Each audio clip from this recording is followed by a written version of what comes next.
चलिए मित्रों, शुरू करते हैं अपना आज का करंट अफेयर। देखते हैं हमारी जितनी भी महत्वपूर्ण खबरें हैं सभी पे विस्तार से चर्चा और विश्लेषण करते हैं। हमारी पहली न्यूज़ है, केंद्रीय मंत्रिमंडल ने पशुधन स्वास्थ्य एवं रोग नियंत्रण कार्यक्रम में संशोधन को मंजूरी दी। तो भारत सरकार 2022 से विविध उपायों के माध्यम से पूरे देश में पशुधन स्वास्थ्य और रोग नियंत्रण कार्यक्रम को लागू कर रही है। इस कार्यक्रम का प्राथमिक उद्देश्य पशु स्वास्थ्य के समक्ष जोखिम को कम करना है। इसके विषय में जानते हैं। तो उद्देश्य है प्राथमिक रूप से पशुधन एवं कुक्कुट प्रजातियों के विविध रोगों के लिए रोग निरोधी टीकाकरण कार्यक्रमों के कार्यान्वयन के माध्यम से पशु स्वास्थ्य में सुधार करना। इसमें क्षमता निर्माण, रोगी निगरानी और पशु चिकित्सा संरचना को मजबूत करना शामिल है। इसमें 3 घटक शामिल हैं: राष्ट्रीय पशु रोग नियंत्रण कार्यक्रम, पशुधन स्वास्थ्य एवं रोग नियंत्रण और पशु औषधि। पशु औषधि इस योजना में जोड़ा गया नया घटक है। इसका उद्देश्य पीएम किसान समृद्धि केंद्र और सहकारी समितियों के नेटवर्क के माध्यम से जेनेरिक पशु चिकित्सा दवाओं की उपलब्धता में सुधार करना है। LHNDC के भी 3 घटक हैं। कौन कौन से? गंभीर पशु नियंत्रण कार्यक्रम, तो किसानों को होने वाले नुकसान से बचाने के लिए 2 गंभीर बीमारियों को नियंत्रित करने और उन्मूलन के लिए कवर करने का प्रस्ताव है। ये 2 बीमारियां हैं, टेस्पेटिस रूमिनेट्स व स्वाइन फीवर। फिर अगला है, मौजूदा पशु चिकित्सा अस्पतालों और औषधालयों की स्थापना व सुदृढ़ीकरण, मोबाइल पशु चिकित्सा इकाई। तो ये पशुधन स्वास्थ्य देखभाल की घर घर पहुंच की सुविधा प्रदान करने में सहायता करता है। नेक्स्ट, पशु रोगों के नियंत्रण के लिए राज्यों को सहायता, राज्य प्राथमिकता वाले विदेशी आकस्मिक और जूनोटिक पशु रोगों को लक्षित करना, जिसमें लंपी स्किन डिसीज भी शामिल है। ठीक है, फिर आगे देखते हैं। इसी में सरकार द्वारा पशुधन संवर्धन के लिए उठाए गए अन्य कदम। तो राष्ट्रीय पशुधन मिशन, कुक्कुट, भेड़, बकरी और सुअर पालन में उद्यमिता के विकास एवं नस्ल सुधार पर ध्यान केंद्रित करना। इसके अलावा इस मिशन में पशुओं के आहार एवं चारे के उत्पादन को भी बढ़ावा दिया जाता है। पशुपालन अवसंरचना विकास निधि, तो दुग्ध और मांस प्रसंस्करण क्षमता तथा उत्पाद विविधता बढ़ाने में मदद करना। नेक्स्ट है राष्ट्रीय गोकुल मिशन, तो गोवंश की उत्पादकता बढ़ाना और दुग्ध उत्पादन में वृद्धि करना। आगे देखते हैं अगली न्यूज जो है, आरबीआई ने आर्थिक समृद्धि को गति देने के लिए बैंकों में 21 अरब अमेरिकी डॉलर से अधिक की लिक्विडिटी बढ़ाने की घोषणा की। तो भारतीय रिजर्व बैंक यह कार्य ओपन मार्केट ऑपरेशंस के तहत निम्नलिखित 2 पहलुओं के जरिए पूरा करेगा: सरकारी प्रतिभूतियों की खरीद और अमेरिकी डॉलर या भारतीय रुपया बाय सेल स्वैप नीलामी। ओपन मार्केट ऑपरेशंस के विषय में जानते हैं। तो इसके तहत आरबीआई खुले बाजार में सरकारी प्रतिभूतियों की खरीद या बिक्री करता है। इससे अर्थव्यवस्था में मुद्रा आपूर्ति और ब्याज दर बढ़ती या घटती है। खुले बाजार में सरकारी प्रतिभूतियों की खरीद हाई पावर्ड मनी की आपूर्ति बढ़ाती है, जबकि उनकी बिक्री से हाई पावर्ड मनी की समान मात्रा में आपूर्ति कम हो जाती है। हाई पावर्ड मनी वास्तव में वाणिज्यिक बैंकों के पास मुद्रा भंडार और जनता के पास मुद्रा यानी नोट और सिक्के का योग है। अमेरिकी डॉलर भारतीय रुपया स्वैप नीलामी के विषय में जानते हैं। तो इसके तहत कोई बैंक आरबीआई को अमेरिकी डॉलर बेचता है और स्वैप अवधि की समाप्ति पर समान मात्रा में डॉलर वापस खरीदने के लिए सहमत होता है। यह कार्य नीलामी के माध्यम से किया जाता है। इसमें प्रत्येक बैंक अपनी स्वैप दर का उल्लेख करता है और सबसे कम दर की बोली लगाने वाले बैंक को प्राथमिकता दी जाती है। बैंकों में लिक्विडिटी बढ़ाने की आवश्यकता क्यों है? तो बैंकिंग प्रणाली में नवंबर 2024 से ही लिक्विडिटी की कमी पर चिंता जताई जा रही है। लिक्विडिटी की कमी की निम्नलिखित वजहें हैं। तो करों का भुगतान करने के लिए बैंकों से धनराशि निकालना, बड़े विदेशी पोर्टफोलियो निवेशकों द्वारा भारतीय इक्विटी में बिकवाली, विदेशी मुद्रा बाजार में आरबीआई का हस्तक्षेप आदि। बैंकों में लिक्विडिटी बढ़ने के कई फायदे हैं। इनमें कुछ मुख्य फायदे निम्नलिखित हैं जो हैं: ब्याज दरों में कटौती का लाभ आम कर्जदारों को भी प्राप्त होता है, आरबीआई की मौद्रिक नीति का सही से क्रियान्वयन हो पाता है और आर्थिक समृद्धि को गति मिलती है। अर्थव्यवस्था में लिक्विडिटी को बढ़ाने के अन्य उपाय कौन से हैं? तो मात्रात्मक उपाय, तरलता समायोजन सुविधा यानी रेपो एवं रिवर्स रेपो, नकद आरक्षित अनुपात, वैधानिक तरलता अनुपात, बैंक दर आदि। और गुणात्मक उपाय जो है क्रेडिट राशनिंग, नैतिक अनुन्नय, सेलेक्टिव क्रेडिट कंट्रोल और मार्जिन आवश्यकता आदि। ठीक है, अब देखते हैं अगली न्यूज जो है, नीति आयोग ने राष्ट्रीय सुरक्षा में क्वांटम कंप्यूटिंग की भूमिका को उजागर किया। तो क्वांटम कंप्यूटिंग में निम्नलिखित प्रगति कई क्षेत्रों में राष्ट्रीय सुरक्षा प्राथमिकताओं को पुनः परिभाषित कर रही है। लंबे समय तक बने रहने वाला क्यूबिट कोहेरेंस, जो क्यूबिट को स्थिरता प्रदान करता है, बेहतर क्यूबिट नियंत्रण और विश्वसनीयता, जो सटीकता को बढ़ाती है, तथा त्रुटि सुधार में प्रगति। हाल ही में नीति आयोग ने नीति फ्रंटियर टेक हब की स्थापना की है। भारत को फ्रंटियर टेक में अग्रणी बनाने के लिए एक एक्शन टैंक के रूप में कार्य करेगा। फ्रंटियर टैंक अत्याधुनिक और नई उभरती तकनीकों को कहते हैं। राष्ट्रीय सुरक्षा पर क्वांटम कंप्यूटिंग की भूमिका जानते हैं। तो क्रिप्टोग्राफी और साइबर सुरक्षा, उदाहरण के लिए fault tolerate quantum computer public की एन्क्रिप्शन एल्गोरिथम को तोड़ सकते हैं। इससे इंटरनेट सुरक्षा, ऑनलाइन बैंकिंग और संचार प्रणालियां सुरक्षित हो सकती है। खुफिया जानकारी एकत्र करना, तो जटिल और विशाल डेटा को प्रोसेस करने की क्षमता से सिग्नल इंटेलिजेंस में वृद्धि हो सकती है। इससे अत्यधिक प्रभावशील इंटरसेप्शन और काउंटर इंटेलिजेंस संचालन संभव हो सकते हैं। सैन्य क्षेत्र में उपयोग, तो क्वांटम एल्गोरिथम लॉजिस्टिक संसाधन आवंटन तथा युद्ध क्षेत्र रणनीति को और बेहतर एवं सटीक बना सकते हैं। उदाहरण के लिए क्वांटम आधारित एआई स्वचालित सैन्य ड्रोन और रोबोटिक सिस्टम्स के संचालन को बेहतर बना सकते हैं। क्वांटम भू राजनीति, क्वांटम कंप्यूटिंग के क्षेत्र में अग्रिम सफलताएं और प्रतिस्पर्धा भविष्य की वैश्विक शक्ति बनने की क्षमता को निर्धारित करेगी। मुख्य सिफारिशें कौन सी हैं? तो निरंतर निगरानी और क्रिप्टोग्राफिक इंटेलिजेंस, वैश्विक स्तर पर क्वांटम के क्षेत्र में प्रगति पर नजर रखने और महत्वपूर्ण राष्ट्रीय प्रणालियों में खामियों का आकलन करने के लिए एक टास्क फोर्स की स्थापना करनी चाहिए। Post quantum cryptography transition plan, तो इसमें जोखिम के मामले में प्राथमिकता आधारित ट्रांजिशन और रोडमैप शामिल होना चाहिए। प्रौद्योगिकी पहुंच समझौते, तो इस क्षेत्र को बढ़ावा देने एवं इसका विस्तार करने वाले तौर तरीकों को तेजी से अपनाने के लिए द्विपक्षीय साझेदारियां की जानी चाहिए। फिर अगली न्यूज़ है, गुजरात के धोलेरा में भारत के पहले वाणिज्यिक सेमीकंडक्टर फैब के लिए वित्तीय सहायता समझौते पर हस्ताक्षर किए गए।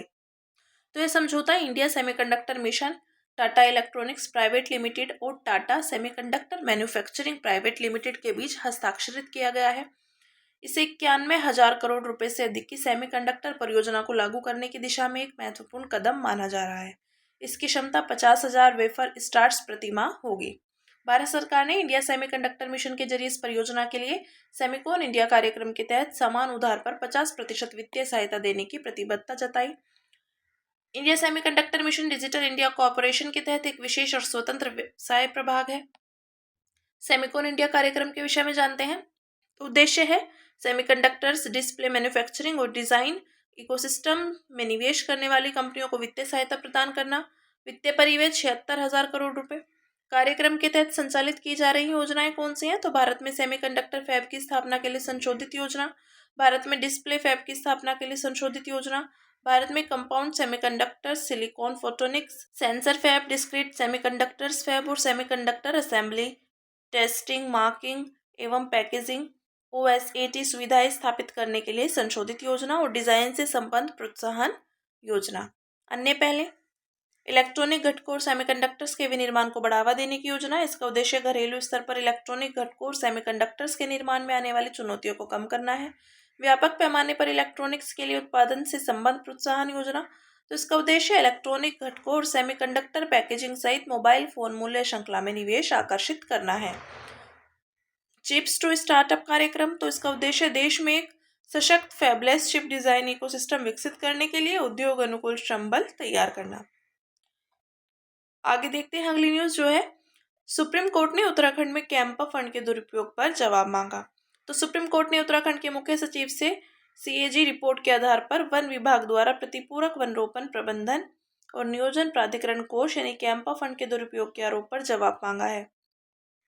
प्रतिपूरक वन रोपण के विषय में देखते हैं। तो यदि वन भूमि का गैर वन्य उद्देश्यों के लिए उपयोग किया जाता है तो इसके ही समान भू क्षेत्र पर वन रोपण का प्रयास करना अनिवार्य है। गैर वन्य उद्देश्यों में औद्योगिक अवसंरचना का विकास करना आदि शामिल है। प्रतिपूरक वन रोपण में गैर वन भूमि या निम्नीकृत वन भूमि की पहचान करना, फंड की व्यवस्था करना, फंड का उपयोग करना और निगरानी तंत्र शामिल होता है। कानूनी प्रावधान, तो वन संरक्षण अधिनियम 1980, जब भी वन भूमि का गैर वन्य उद्देश्यों के लिए उपयोग करना हो तो समान मात्रा में गैर वन भू क्षेत्र पर प्रतिपूरक वन रोपण और उसके लिए धनराशि की व्यवस्था करनी होगी। प्रतिपूरक वन रोपण निधि अधिनियम 2016 क्या है? तो इसमें राष्ट्रीय प्रतिपूरक वन रोपण निधि और राज्य प्रतिपूरक वन रोपण निधि की स्थापना, प्रबंधन एवं उपयोग के लिए प्रावधान किया गया है। ये निधियां व्यक्तिगत नहीं होती और इन पर ब्याज मिलता है। राष्ट्रीय प्रतिपूरक वन रोपण निधि भारत के लोक लेखा के अधीन होती है। प्रतिपूरक वन रोपण निधि के प्रबंधन और उपयोग के लिए राष्ट्रीय कैंपा एवं राज्य कैंपा के गठन का प्रावधान किया गया है और प्रतिपूरक शुल्क राष्ट्रीय एवं राज्य निधियों में 10:90 के अनुपात में बांटा जाता है।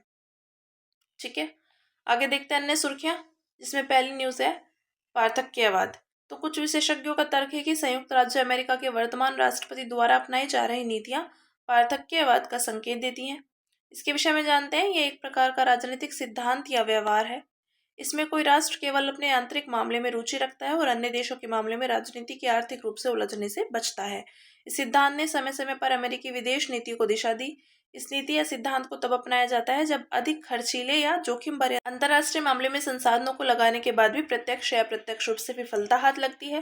नीति के लाभ तो घरेलू मामलों पर अधिक ध्यान दिया जाने लगता है, अंतर्राष्ट्रीय संघर्ष से बचा जाता है आदि।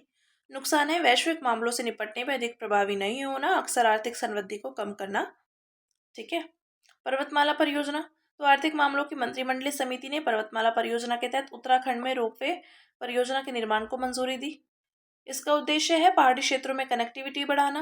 केंद्रीय सड़क परिवहन और रोजगार मंत्रालय इसका नोडल मंत्रालय है। कार्यान्वयन एजेंसी है राष्ट्रीय राजमार्ग लॉजिस्टिक्स प्रबंधन लिमिटेड।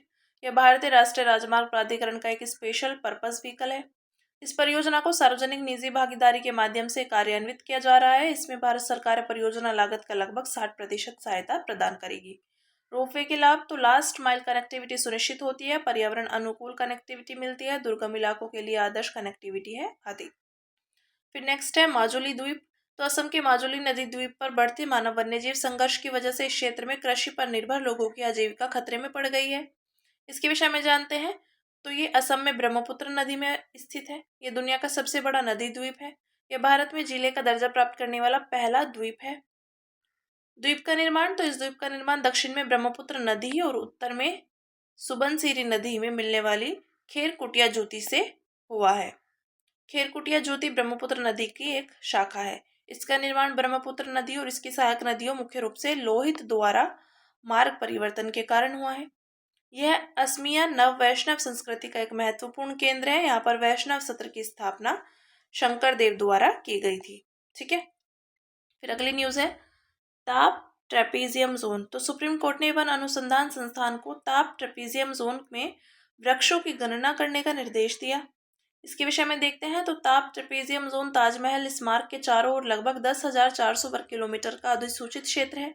इस अधिसूचित क्षेत्र का उद्देश्य प्रदूषण से ताजमहल को बेरंग होने से बचाना है। इस जोन में यूनेस्को की सूची में शामिल 3 विश्व धरोहर स्मारक ताजमहल, आगरे का किला और फतेहपुर सीकरी शामिल है। 1996 में सुप्रीम कोर्ट ने TTZ में स्थित उद्योगों में कोयला कोक के उपयोग पर प्रतिबंध लगा दिया था। इन उद्योगों को या तो कोयला कोक की जगह प्राकृतिक गैस अपनाने या फिर कहीं और स्थापित करने का आदेश दिया गया था। केंद्र सरकार ने पर्यावरण संरक्षण अधिनियम 1986 के तहत ताप ट्रेपीजियम जोन प्राधिकरण का गठन किया है। TTZ में क्षेत्रों को रेड, ग्रीन, ऑरेंज और व्हाइट जोन में श्रेणीबद्ध किया गया है। फिर आगे है एक्टिवेटेड कार्बन। तो एक्टिवेटेड कार्बन उद्योग चुनौतियों का सामना करते हुए अपना अस्तित्व बचाए रखने के लिए संघर्ष कर रहा है। इसके समक्ष निम्नलिखित मुख्य चुनौतियां हैं, जैसे बढ़ती उत्पादन लागत, नारियल के खोल की घटती उपलब्धता, वैश्विक स्तर पर स्वर्ण उद्योग में एक्टिवेटेड कार्बन की बढ़ती मांग।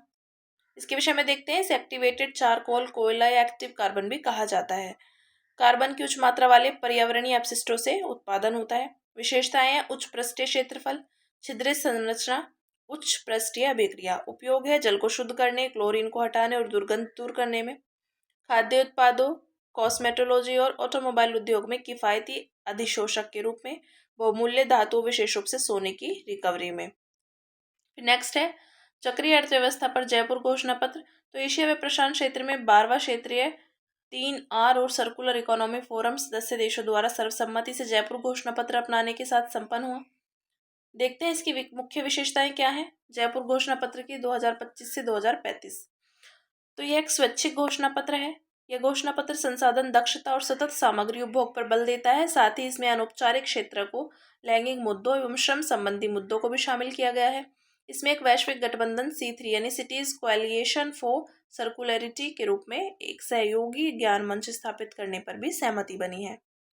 इसमें कार्यान्वयन के साधन, साझेदारी, प्रौद्योगिकी हस्तांतरण, वित्त पोषण तंत्र, अनुसंधान एवं विकास का प्रावधान किया गया है। घोषणा पत्र में 3R रिड्यूस, रीयूज और रिसाइकिल तथा चक्रीय अर्थव्यवस्था के सिद्धांतों के एकीकरण का आह्वान किया गया है। फिर नेक्स्ट है LCA तेजस। तो हाल ही में DRDO ने हल्के लड़ाकू विमान तेजस के लिए स्वदेशी इंटीग्रेटेड लाइफ सपोर्ट सिस्टम के उच्च ऊंचाई वाले परीक्षण किए। ILSS एक उन्नत प्रणाली है जो उड़ान के दौरान पायलटों के लिए सांस लेने योग्य ऑक्सीजन उत्पन्न और नियंत्रित करती है। इस प्रणाली के इस्तेमाल से पारंपरिक तरल ऑक्सीजन सिलेंडरों पर निर्भरता समाप्त हो जाएगी। इसके विषय में देखते हैं। तो एक भारतीय सिंगल इंजन 4.5 पीढ़ी का बहुभूमिका वाला लड़ाकू विमान है। इसे DRDO की वैमानिकी विकास एजेंसी ने डिजाइन और विकसित किया है। इसके 3 उत्पादन संस्करण हैं, तेजस मार्क 1 ए और तेजस ट्रेनर और लाइट अटैक एयरक्राफ्ट। ठीक है। फिर नेक्स्ट है प्लेटिनम। हाल ही में भारत ने व्यापार समझौतों के दुरुपयोग को रोकने के लिए प्लेटिनम मिश्र धातुओं पर आयात प्रतिबंध लगाए। इसके विषय में जानते हैं। ये एक चमकदार चांदी के समान धातु है। ये सोने और चांदी दोनों की तुलना में अधिक दुर्लभ है। यह सबसे स्थिर धातुओं में से एक है और उच्च तापमान पर भी संक्षारण के प्रति प्रतिरोधी है। यह जलोढ़ निक्षेपों में स्वतंत्र रूप से पाया जाता है। अधिकांश व्यावसायिक रूप से उत्पादित प्लेटिनम दक्षिण अफ्रीका में मिलता है। अफ्रीका में यह धातु कोपेराइट खनिज के रूप में मिलती है। कुछ प्लेटिनम तांबा और निकेल के शोधन के उप उत्पाद के रूप में तैयार किया जाता है। उपयोग है रासायनिक उद्योग में नाइट्रिक एसिड, सिलिकॉन और बेंजीन के उत्पादन के लिए उत्प्रेरक के रूप में, इलेक्ट्रॉनिक्स उद्योग में, कंप्यूटर हार्ड डिस्क और थर्मोकपल्स में, कैंसर के इलाज के लिए कीमोथेरेपी दवा के रूप में। फिर सुर्खियों में रहे व्यक्तित्व हैं विजयानंद पटनायक। तो प्रधानमंत्री ने ओडिशा के पूर्व मुख्यमंत्री विजयानंद पटनायक को उनकी जयंती पर याद किया। वे आधुनिक ओडिशा के मुख्य निर्माताओं में से एक थे। उन्हें बीजू पटनायक के नाम से भी जाना जाता था। मुख्य योगदान है, उन्होंने भारत छोड़ो आंदोलन 1942 में हिस्सा लिया था। वे भारतीय वायुसेना में पायलट थे। 1961 में वे ओडिशा के मुख्यमंत्री बने थे। उन्होंने कलिंग फाउंडेशन की स्थापना की थी, जिसका उद्देश्य विज्ञान के क्षेत्र में ज्ञान का प्रसार करना था। उन्होंने यूनेस्को द्वारा प्रदान किए जाने वाले कलिंग पुरस्कार की भी स्थापना की थी। उपलब्धियां हैं, इंडोनेशिया के स्वतंत्र संग्राम में उनकी भूमिका के लिए इंडोनेशियाई सरकार ने उन्हें भूमिपुत्र यानी सन ऑफ सॉइल की उपाधि से सम्मानित किया था। मुख्य मूल्य हैं देशभक्ति, नेतृत्व, साहस। ठीक है, ये बात की हमने विजयानंद पटनायक की। तो हमारी आज की जितनी भी महत्वपूर्ण खबरें थी, हमने सभी पे विस्तार से चर्चा और विश्लेषण किया। अब इसी के साथ मिलते हैं कल अपनी नई खबरों के साथ।